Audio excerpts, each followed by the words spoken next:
Bienvenue dans Décodart. Alors nous vivons une période particulière et ce mois-ci nous vous proposons un numéro spécial. Nous allons revenir sur les meilleurs moments que nous avons partagés avec les artistes que nous avons rencontrés durant cette saison. Et tout de suite on commence avec Luc Jaminet, metteur en scène, qui nous parlait de sa vision de l'art de la scène.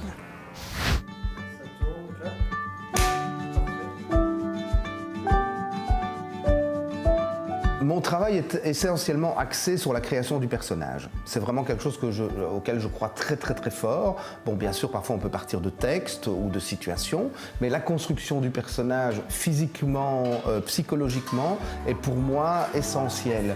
Alors après, c'est comment essayer de ne pas faire des décors trop réalistes, de pouvoir permettre aux spectateurs de fonctionner avec leur imaginaire et de pouvoir projeter. Donc les décors sont plutôt symboliques, métonymiques, métaphoriques et le moins réaliste possible.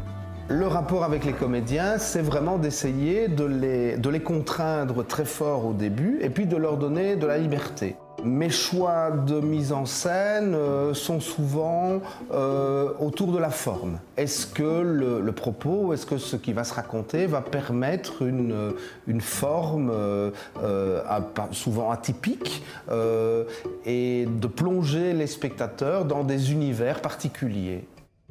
Alors, je pense que le théâtre est à la vie ce que le vin est au raisin. Bon, la vie est un peu embêtante quand même. Et pour arriver au théâtre, il y a un traitement à faire. On le condense, on l'épaissit, on rajoute du conflit. Et donc c'est très excitant. Et puis après, l'intérêt est de retourner dans sa vie de tous les jours plus éveillé, plus conscient de toute une série de choses, notamment mieux communiquer.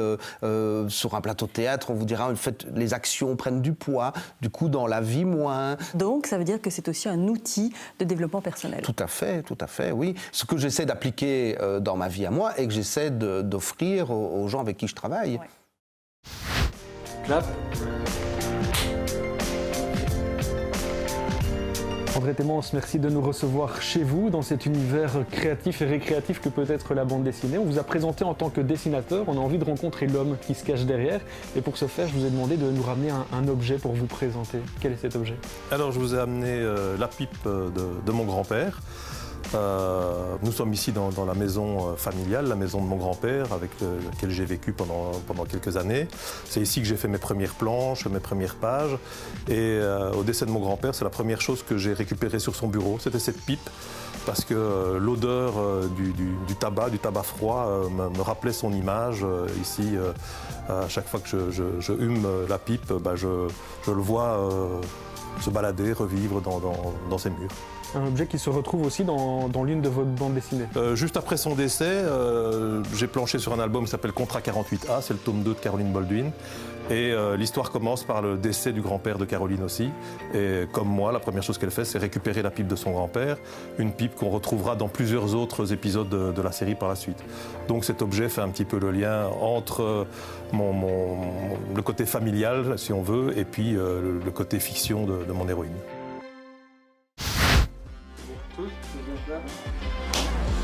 L'idée donc de ma pratique de dessin sur feutre, pour commencer par exemple, je sélectionne d'abord, il y a tout un travail de recherche qui est assez long d'images.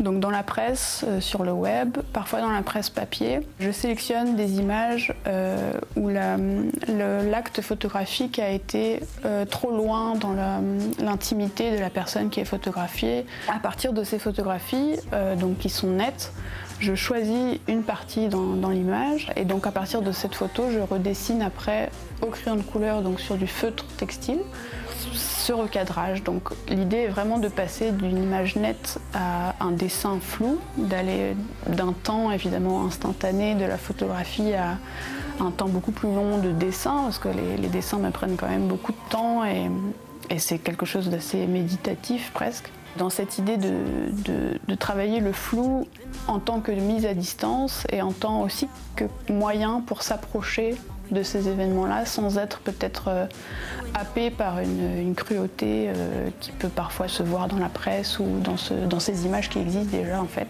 Donc le travail de dessin est voilà, dans la lenteur, dans la composition. Ce qui est assez intéressant, c'est qu'il y a quand même un glissement depuis le pixel, donc, qui est de l'image voilà, numérique, qui est immatérielle, qui est de la lumière, jusqu'à un pigment qui est vraiment physique, concret, qui est du crayon de couleur.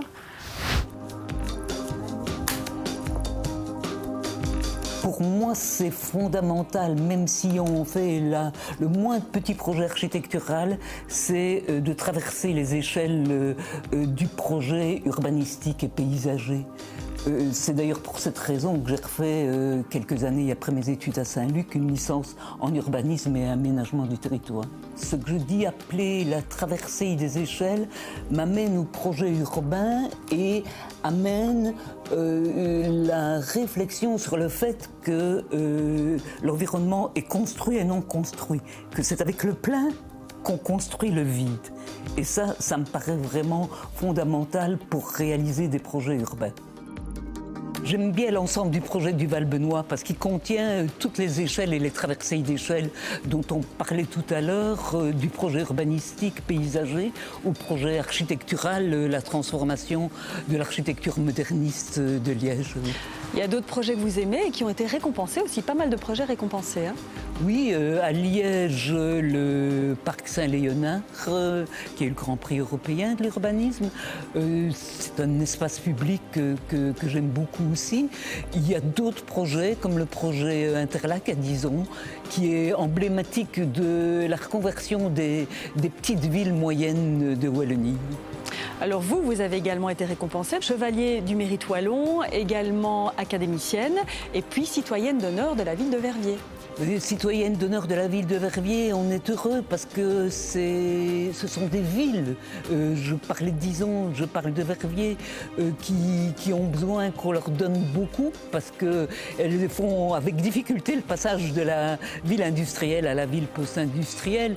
Sinon, par rapport à l'ensemble des mérites et des titres, une plus grande responsabilité, je crois.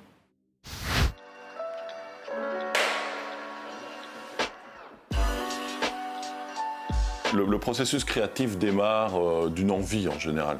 Parfois une pièce qui inspire, mais parfois j'accessoirise plutôt un dessin en me disant tiens voilà je fais un Batman par exemple, j'aime bien les personnages très accessoirisés, je cherche des accessoires qu'on peut leur mettre et puis de fil en aiguille je redessine la pièce en fonction des objets que j'ai trouvés.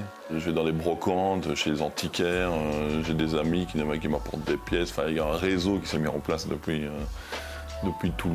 tout ce temps-là. Ce qui est intéressant dans les pièces récupérées, c'est parfois leur ligne, c'est parfois un petit morceau, une courbe.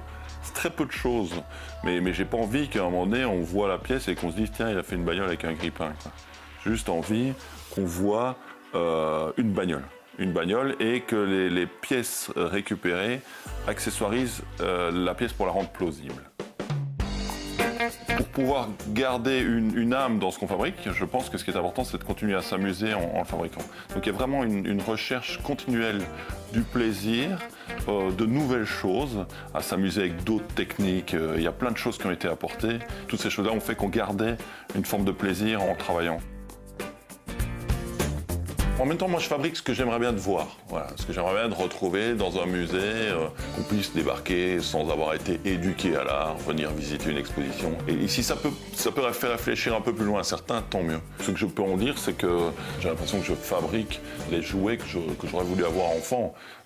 Bon, maintenant, je passe plus de temps à les fabriquer, c'est ça ma façon de jouer, plutôt que de jouer avec. Mais oui, il y a quelque chose d'enfantin là-dedans.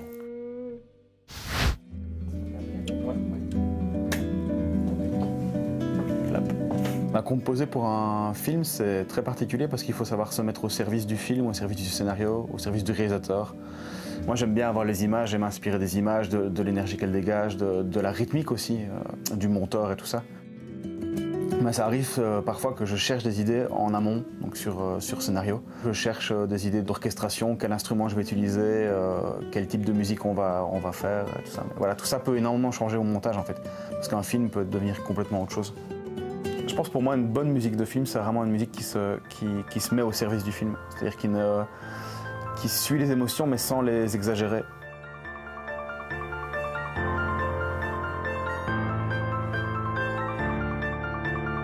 La musique peut sublimer les images comme les images peuvent sublimer la musique aussi.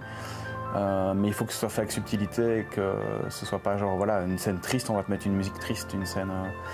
C'est parfois le cas dans certains gros films américains et du coup ça a l'effet que tout se ressemble en fait. Alors que parfois faut prendre le contre-pied en fait. Mon kiff moi c'est que les gens sortent de la salle et sifflent les mélodies. C'est déjà arrivé et là je me dis ok j'ai réussi. Elles sont pas spécialement présentes, elles dominent pas le film mais les gens les ont dans la tête quand ils sortent du cinéma. Ça pour moi c'est réussi quoi. Consécration quand même, on peut le dire, en 2019, tu reçois le Magritte de la meilleure musique de film. Est-ce que tu t'y attendais ? Je m'y attendais pas spécialement, d'autant que j'étais nommé avec des gens qui ont 2 fois ma carrière et que j'écoutais et que j'admirais quand j'étais adolescent. C'était d'autant plus surprenant que le film n'était nommé que pour la meilleure musique. Et c'est assez rare, c'est très rare. Donc non, je m'y attendais pas spécialement. Alors moi je me considère vraiment comme un photographe de studio sous l'eau. Donc c'est-à-dire que quand j'arrive sous l'eau, première chose que je fais, c'est que je tire un fond, j'installe des lumières et ensuite vient le modèle. Et le modèle c'est une partie qui est assez difficile parce que je ne travaille pas avec des modèles qui ont d'expérience en général, parce que je ne veux vraiment pas me limiter. Et donc il y a toute une formation pour le modèle et puis ça dépend vraiment d'elle. Si elle me donne ce que je veux directement en 1 heure, ça peut être fait, mais parfois c'est vrai que ça peut prendre beaucoup plus de temps. Et alors au niveau technique aussi, c'est vrai qu'il faut être très créatif parce il n'y a rien qui est fait en fait pour être immergé. Donc si je vais mettre un canapé sous l'eau, il faut le préparer pour qu'il ne se décolore pas dans l'eau, il faut que je le vernisse, il faut le plomber, il faut mettre des crochets, etc. J'ai toute une équipe aussi, hein. J'ai un assistant et un plongeur qui sont là constamment, je ne saurais vraiment pas faire ça sans eux. Il y a vraiment tous des petits stratagèmes en fait, que j'utilise. Par exemple, la plupart du temps, si on fait de la mode, au niveau des matières, si on veut qu'une robe par exemple tombe, suivant les matières, il y en a qui flottent plus que d'autres, donc on doit plomber, donc on met tous des petits crochets tout autour, des épingles de sûreté avec des petits plombs, qu'on efface ensuite à l'ordinateur.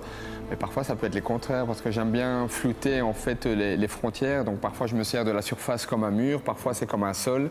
Donc quand le modèle est à l'envers, forcément si la robe elle passe, elle se déshabille, donc c'est le contraire, il faut tirer la robe vers le haut, et là j'accroche des petits morceaux de mousse en fait pour que ça flotte. On peut dire que tu as un rapport particulier, presque fusionnel avec l'eau ? Oui, tout à fait. En fait, l'eau et moi, j'ai l'impression que ça en fait presque une symbiose, quoi. J'adore ce côté apaisant, cette espèce de côté sourd qu'on ressent sous l'eau. On n'entend rien, mais on entend des espèces de vibrations, des choses bizarres. Et ce qui est intéressant, c'est que je n'ai pas toujours eu ce rapport avec l'eau parce que dès très très jeune, je crois que j'avais 4 ans, j'ai toujours eu des petits soucis auditifs et je ne pouvais pas aller dans l'eau et j'avais peur de l'eau. Et puis maintenant, je fais de la photographie sous l'eau, quoi. Donc quand j'en parle à mes parents, ils disent c'est bizarre, d'où ça devient. Je dis, je ne sais pas, à mon avis, à un moment, j'ai voulu conjurer le sort et rattraper le temps perdu. J'espère que vous avez apprécié de partager ces meilleurs moments avec nous. Alors toute l'équipe de Décod'Art tient à marquer son soutien vis-à-vis des artistes et vis-à-vis du monde culturel en général.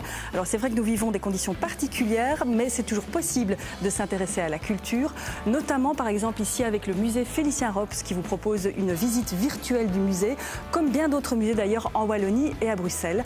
Et on se retrouve le mois prochain pour d'autres portraits et d'ici là, portez-vous bien.